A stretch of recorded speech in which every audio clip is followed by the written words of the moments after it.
Haya. Unajua leo nina furaha kwa sababu nimekuja hapa Miale. Unajua nakumbuka tangu tukue pale Luo Festival. Sinikwambia lazima nifike. Uliniambia baba.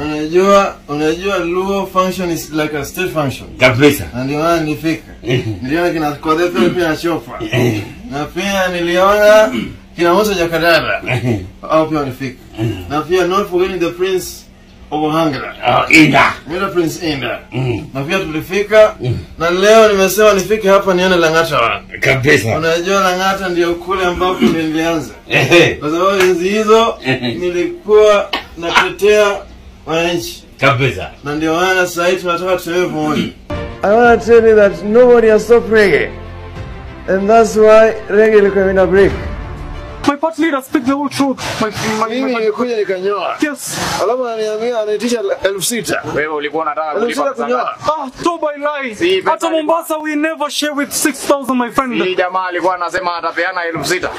Sasa hiyo mimi nimefanya kazi mbona asinilipe bana? Wakenya, umejua nilisema wale ambao wanapiga kura ni kama mama. Unajua mama haikuahidi anakupea, ndio baba atakupea. Unajua mimi mwenyewe wanasema mimi ni mganga. Lakini mganga pia lazima atumie nini? Atumie bangi.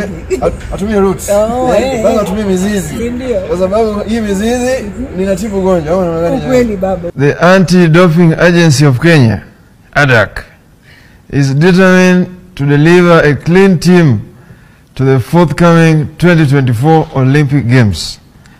ADAK Head of Anti-Doping Education and Research Martin.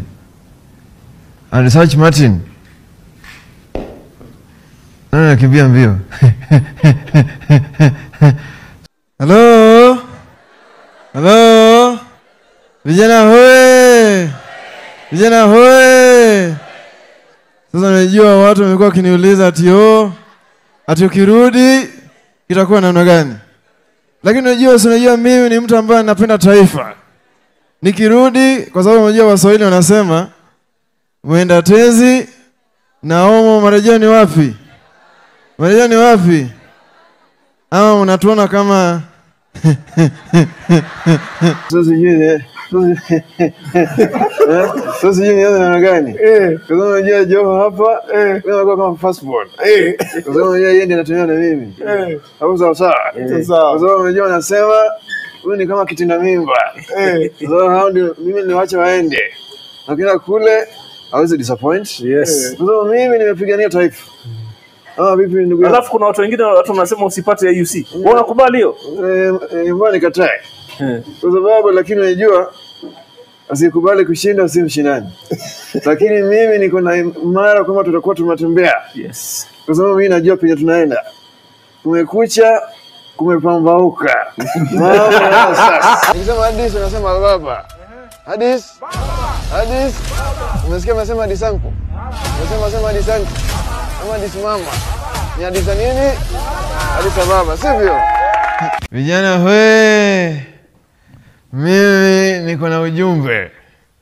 Na ujumbe ni kwamba watu wanasema maparapara mingi. Mimi nilisaliti vijana. Mimi nakumbuka hiyo wakati vijana walikuwa wameanza maandamano. Hao wenyewe waniambia baba kaa kando. Sasa mimi nikienda nikasema ndugu yangu William Ruto akiniambia njoo tuone venye tunapoa. Tupoe hii mambo yote. I want to tell you that when 2027 election come, we shall cross that river when we get there. Yeah? So let's focus on restoring the peace and focusing on how we are building our country. Tunasema jeshi ya baba. But you know, Baba, those things of saying jeshi ya baba, when you go there, say some things like awo. Do you know what awo means? Awo. Africa with Odinga. That is a very good slogan. Jeshi la baba. No. Because it's AU. Yes. Africa Union. Yes. So it's Africa with Africa with Odinga. With Odinga. Hey, AU awo.